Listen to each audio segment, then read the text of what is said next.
I feel like I'm the only one out of all my friends who has such conflict when it comes to shopping and what is the opposite of buyer's remorse? It's like I'll return something and regret it, but only with Amazon because I hate returning stuff. I really do. I take a long time sometimes when I'm shopping to really decide what I want because I hate the return process. So even if it's easy with Amazon, I really hate doing it. It's just such a hassle. So I will look at something for days to weeks, sometimes months before I like pull the trigger.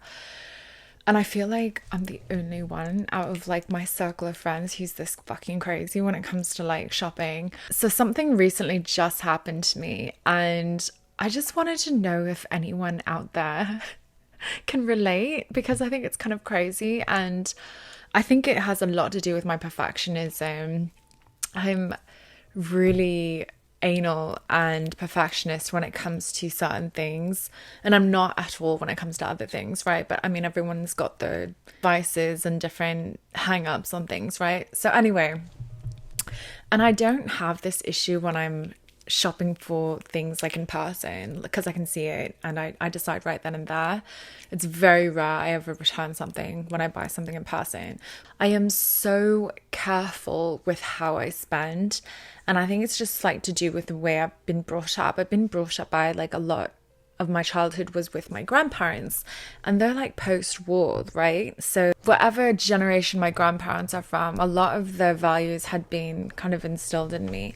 And I think like spending money because they were immigrants and they worked really hard for the money. I think I'm just a lot more careful how I spend, even though I like my luxury and I like my comfort, I like nice things, but I also like limit myself. I don't like excess. And often, like when I had my Louis Vuitton collection, I would sell a bag before I bought a new bag. I rotate and I don't like to just accumulate a whole bunch of shit that I don't use. That really gives me anxiety. So anyway, saving money and like getting things for a bargain is almost like, I wouldn't call it a compulsion, but a necessity. Like, it really fucking bothers me if I can't get a bargain. Like, I love getting something for like less than its regular price. So obviously I'm a huge fan of like shops like TK Maxx, TJ Maxx, Ross, Marshalls, things like shops like that. And of course Amazon is one of those places where things can go on sale. So anyway, there's this keyboard I completely fell in love with. It's the same company as this keyboard, the Cool Killer. So Cool Killer is a keyboard company. They make a lot of transparent, translucent keyboards. They also make regular keyboards, but very high quality keyboard company. I also got a calculator from them, matches. It came in a set with this keyboard. Super high quality keyboards and switches and keycaps, like my favorite keyboard to date. Because I also like really low profile keyboards, especially when I travel, they came out with the only and first and only low profile called the Balloon 84. And I've been looking at it. It's beautiful and it has a white LED backlit. They make their own switches, the Ice Blade switch. They have 3 types. They have the tactile, which is this one. It's clacky. It has a really satisfying feedback. It's my favorite keyboard. So this is the Ice Blade tactile. Okay, so this is the Ice Blade linear. There's no tactile feedback when you're pushing down on it. It just completely goes all the way down and bottoms out. For a calculator, I'm okay with it. I've had a love-hate relationship with linears. I don't know why. Some say they're easier to type on with less fatigue, and others will say there's more fatigue and harder to type on, whatever. I find that with linear switches, I end up having more finger fatigue. I think because you're trying to control the pressure and distance of the travel of your fingers with the keys, because there's no way to tell if things have been activated because it's completely smooth all the way down. So yeah, there's a way to like type without pushing all the way down. But again, it's just like, I feel like your fingers are doing a lot more work because of there's no tactility. But anyway, I wanted this keyboard and I kept telling myself I don't want to buy it unless it goes on sale. So I waited and waited and waited for months and months and months, and then finally it went on sale from $150 to $134.99. Like, that's amazing. And then it happened to be so that the Prime store card was giving like $60 gift card away. So all in all, I got this Cool Killer balloon, which is normally $160, like regular retail price, $160, like on their site. Keyboard for $83 after my gift card and after the discount. So the discount was like 100. It had gone down to $134.99. So I was just like so chuffed that I got this keyboard for like so cheap, literally like half the price. So it came, and then it was completely perfect until I noticed there was this like small blemish, like this little bubble beneath the mirrored plate underneath the keys. So they have a line of keyboards that are all mirrored chrome plate, like above, like on top of the gasket, right below the keys. And on that, you see how this has a plastic like layer? Well, on that keyboard there's no plastic layer. Like, you can see, and if you lift up a keycap, you can actually touch the actual gasket plate. And I saw this tiny little bubble. It was easy for me to see because there's no plastic piece on top of it. It's just like bare. So, and it's gorgeous. I just love that mirrored finish because you can really, the light just reflects through between the keys. It's so pretty. You can see it in my shorts. But anyway, I immediately saw, like, right above the INS key, there was this sorry, I'm like, what is that? Okay. There was this tiny little bubble, like blemish, near like where the frame was. It was so tiny, barely noticeable, but I kept looking at it and I'm like, I'm a bit anal that way. So I was like looking at it, I'm like, oh my God, what if it gets bigger? It's brand new, it shouldn't have that. It was like a manufacturer defect because you could tell it was never opened.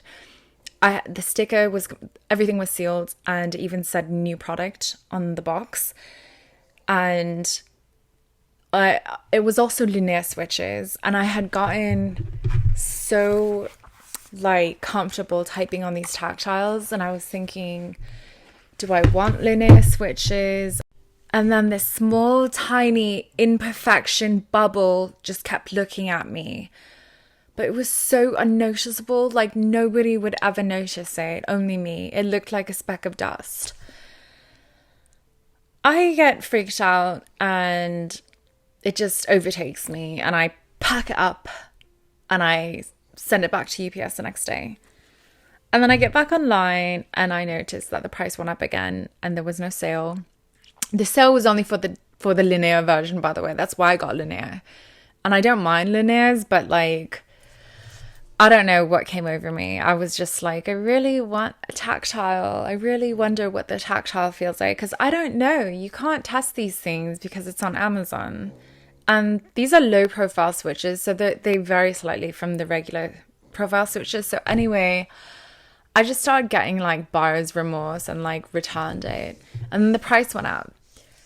And then I realized that my return was taking longer than usual, and returns can be up to 30 days. And I know the company is Asian, so maybe the keyboard was sent back to China. So I was like freaking out. Like, I wanted the keyboard this week because I need to finish my first draft for essay. I want to be able to go to a cafe. I don't want to lug this big keyboard everywhere I go, even though I love typing on it. The point of this low profile was so I could have a cool killer when I go to the cafe. I know these are first world problems, okay? Don't come at me. I realize these are first world problems, but I'm just talking about buyer's remorse and regret and whatever. So anyway, I'm like shit, I don't want to wait for things to come through. So while that return is happening, all the money is being withheld, right? So I don't have my $60 gift card credit. I don't have anything. And I just like bought the keyboard outright, like full price. It was like $150. It's $10 cheaper than on the Cool Killer site, but still it's basically full price on Amazon. After taxes and shipping, it comes out to $160. So I'm paying full price for it. It's so funny because I'm so laid back generally as a person, but when it comes to certain things like products and like tech, like I'm really, really particular. Like I've never cracked a screen on my phone. I've never damaged my phone. Like, you know how people have cracks on the screen and it looks like it's been through war? Like, never. I take such good care of my things. So small imperfections, like when I buy something, I just expect it to be perfect, especially if it's new. But it had a manufacturing defect. And I think that's why it was on sale. They just didn't say it because as soon as I bought it, that was it. The price went up. So it's like, okay, I bought that one keyboard and then suddenly you raise your prices for the rest. So I feel like they knew about it and they just didn't list it like that. But I think it should be, even if it's a manufacturer defect, they should list it as imperfect or something. Or even open box, even if it's not like, if it's not perfect, if it's not physically fucking cosmetically perfect, I should know about it. So I started feeling kind of like pissed off, like, well, they weren't honest. And then when I sent it back, I was like, oh my God, it was so cheap. I got that $160 keyboard for $80. What the fuck was I thinking? I should have just kept it and just gotten over my fucked up hang-ups about this stupid tiny dust-sized blemish. And I think I was driving my friends crazy because I was like telling them everything, like, what am I doing? Blah, blah, blah. I'm beating myself up over this. I even called UPS to try and stop them from sending the parcel back. But they said once you drop it off and they scan it, there's nothing they can do. They do not have the legal right to like cancel the transaction or like give you back your package. I was like, even if I canceled the thing on Amazon, because the thing with Amazon is, even if you go through with the return process, right? Like click return, print the label, blah, blah. If you don't send it by the deadline date, which is usually 30 days from the time you start the return process, you have to keep the product. Like it doesn't go through. But because UPS had already scanned that item, there's like nothing they can do. It just triggers the process and you can't actually like backpedal. I was like, can't you just like cancel everything and just rip up the thing and I'll just not send it back? Like they won't. They're like, no, because it's all like linked. Like once they scan it, that's it. So I was so pissed off. I was like, oh my God. And then some of my friends were like, and my sweetheart was like, I would have done the same thing. I would have returned it, because he's really anal about small things like that on like nice, you know, new things. Like him and his new car. Oh my God. Like I'm not even allowed to take in food. Like he doesn't want any food smelling in the new car. Like he's got a lovely new car and he's got it inspected every time we get in or out of the car. Like so he gets it. He gets like small little imperfections. He wants to take care of his things and for it to remain in good condition, whatever. But like, I think this whole experience has made me realize what's more important to me. I feel like I prioritize saving money over perfection. Because I was saving a lot of money. I was literally saving like $80. And the imperfection was so minor. Like you have to really like take up the keyboard to your face and like look for it to see it. And I'm like, am I being crazy? Like this little bubble. But to me, I'll like build it up in my head and it's the principle. It's the principle. Like I should have known about it, you know? But I'm like, is it that big of a deal? No. And also, I feel like when something already has an imperfection, you're not so crazy about it. Your world's not going to fall apart if you drop it or like scratch it, because there's something already there, if that makes any sense. When things are like completely perfect, the first mark you get is like a stab to the soul. You're like, oh my God, because you wanted to keep it in like perfect condition. I take such good care of my stuff. The keyboard was bloody brand new. It was just this tiny little blemish. And then I'm like, linear switches. Do I really want linear switches? And then that bothered me too. But now that I've returned it and the price, there's no sale, none of that. There's no way for me to like buy it cheaper now or save money on it. It's like I did pay full price because I wanted the keyboard like now. Because I'm like working on my dissertation right now. I'm just like, why the fuck didn't I just keep that keyboard? It's not like I hate linear switches. Like I have a keyboard with linear switches.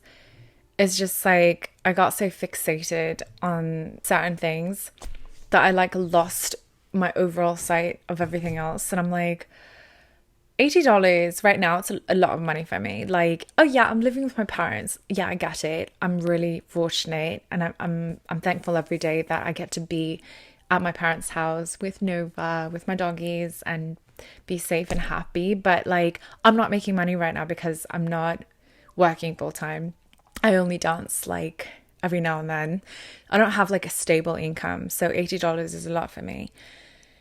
I could have lived with that imperfection. I could have gotten over it, but I decided in that moment that like, oh my God, it's gonna bother me. But now it bothers me even more, and I've never had such returner's regret until now. So what have I learned from all of this? I should have waited about 2 weeks before triggering the return process so I could sleep on it, come into it with a clear mind. But I was so much in a rush, like, I want to return, I want to get my money back, and then I can apply the same discount thing to the next keyboard. But I didn't take into account that the return could take 30 days. So I wasn't taking into account like timing, this and that. But I feel like I could have avoided rush, snap, illogical decisions if I had waited 2 weeks. I also learned that like, it's not good to be overly perfectionist, right? But sometimes I'm so hell-bent on principle.